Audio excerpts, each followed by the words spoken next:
एक और बड़ी खबर इस वक्त आ रही है। पुलिस ने कार के रूट की मैपिंग की है। दिल्ली में फरीदाबाद से कार ने एंट्री ली थी, बदरपुर बॉर्डर से I-20 कार ने एंट्री की। आगे की रूट की जांच कर रही है पुलिस, लेकिन तमाम नाकों को क्रॉस करते हुए विशाल पांडे ये गाड़ी यहां तक पहुंच जाती है और बड़े ही आसानी से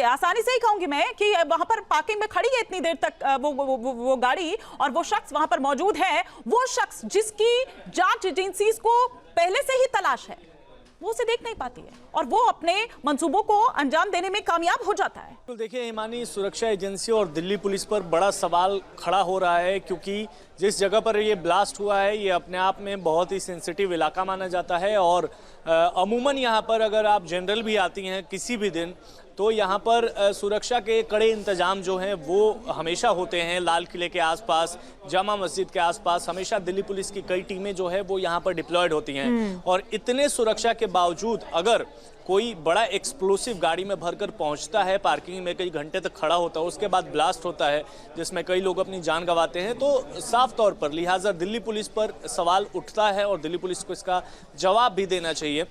इसके साथ ही मैं आपको बता दूं कि इस पूरे मामले में अभी तक के जो ताज़े अपडेट्स हैं, जम्मू कश्मीर पुलिस ने 3 और संदिग्ध आरोपियों को गिरफ्तार किया है, जिनसे लगातार पूछताछ की जा रही है। उसके साथ ही साथ बताऊं कि जो गाड़ी चला रहा था शख्स, सूत्रों की माने तो वही डॉक्टर उमर जो है, उमर के रूप में उसकी पहचान हुई है। हालांकि डीएनए सैंपल मैच करना अभी जब तक नहीं होता तब तक आधिकारिक तौर पर हम कुछ कह नहीं सकते। और माना यह जा रहा है कि ब्लास्ट में डॉक्टर उमर की भी जान चली गई है, वो भी इस ब्लास्ट में जो है उसकी मौत हो गई है। हालांकि डीएनए मैच होने के बाद साफ हो जाएगा, क्योंकि दिल्ली पुलिस को कुछ अनआइडेंटिफाइड बॉडीज जो हैं वो भी ब्लास्ट साइट से बरामद हुई हैं, जो हो सकता है कि I-20 गाड़ी में मौजूद हों। तो पुलिस इस एंगल से जांच कर रही है और फॉरेंसिक की टीमें इस वक्त भी लगातार एविडेंस कलेक्शन का काम करते हुए नजर आ रही हैं। मेरे पीछे आप देखिए, ये दिगंबर जैन मंदिर है और ब्लास्ट का इंटेंसिटी आप इस कदर अंदाजा लगा सकती हैं कि जब ब्लास्ट हुआ तो कई जो चीजें हैं ब्लास्ट से जुड़ी हुई वो उड़कर इस मंदिर के छत पर भी पहुंच गई। कुछ मांस के जो चिथड़े हैं वो भी इस मंदिर के छत पर पहुंच गए, जिसको फॉरेंसिक की टीमें अभी अंदर गई थी और वहां से कलेक्ट करके लेके बाहर आई हुई हैं। तो ब्लास्ट का इंटेंसिटी आप देख सकते हैं कि किस लेवल का एक्सप्लोसिव जो है वो इस्तेमाल किया गया होगा, कितना किलो एक्सप्लोसिव जो है वो इस्तेमाल किया होगा। शुरुआती दौर पर हमारे जो सूत्र बता रहे हैं, अमोनियम नाइट्रेट जो है उसका इस्तेमाल किया गया है, ऑयल फ्यूल के साथ मिलाकर एक्सप्लोसिव तैयार किया गया है डेटोनेटर के साथ। लेकिन जब तक आधिकारिक तौर पर जानकारी नहीं आती है तब तक हम बहुत ज़्यादा इसके बारे में बता नहीं पाएंगे। लेकिन आपको बताएं कि दिल्ली पुलिस की स्पेशल सेल इस वक्त अलर्ट मोड पर नजर आ रही है। लगातार अलग अलग इलाकों में अलग अलग राज्यों की पुलिसों के साथ दिल्ली पुलिस संपर्क में है, चाहे हम फरीदाबाद की बात कर लें या फिर गुरुग्राम पुलिस की बात कर लें। इसके साथ ही हम बात कर लें नोएडा पुलिस की, जो बॉर्डर्स, तमाम जो बॉर्डर वाले इलाके हैं दिल्ली से सटे हुए, उन तमाम राज्यों की पुलिस के साथ दिल्ली पुलिस संपर्क में है और लगातार हर एंगल से इन्वेस्टिगेशन करते हुए नजर आ रही है। इसके साथ ही मैं आपको बताऊं कि CCTV फुटेज में आप देख सकते हैं जो संदिग्ध व्यक्ति जो कार चला रहा है, I-20 कार जिसका ब्लास्ट में इस्तेमाल किया गया, उस कार को जो फरीदाबाद के रास्ते टोल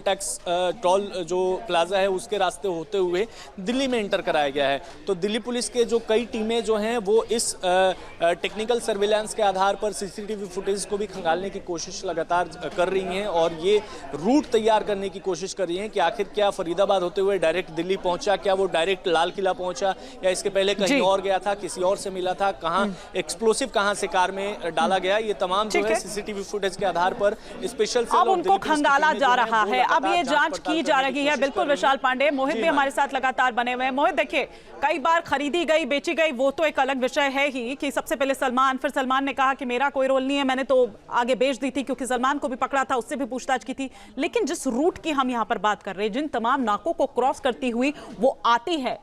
इस दौरान कई जगहों पर चेकिंग हुई भी होगी या चेकिंग उस तरह से हुई ही नहीं, फिर जिस पर सवाल हम बार बार यहां पर उठा रहे हैं, ये वो तमाम चीजें हैं जो एक लापरवाही की ओर इशारा यहां पर करता है कि थोड़ी हीला हवाली तो यहां पर जरूर हुई। यही तो कारण है कि वो इतना इजीली यहां तक पहुंच गया, वहां पर खड़ा रहता है वो और वेट करता है। वो बिल्कुल उसकी बॉडी लैंग्वेज ये बता रही है कि या तो वो किसी शख्स से मिलने का इंतजार कर रहा है और या तो वो ऑर्डर मिलने का इंतजार कर रहा है कि जैसे ही उसको कमांड मिले और वो तुरंत अपने जिस काम के लिए आया है उसको अंजाम दे जाए। बिल्कुल हीला हवाली तो कहीं ना कहीं रही है, जिसकी वजह से इस तरीके की तस्वीर हुई। क्योंकि देखिए, आप वो अगर बदरपुर बॉर्डर से एंटर करता है तो कहीं ना कहीं उसको रोकने के लिए कोई ना कोई व्यवस्था होनी चाहिए थी।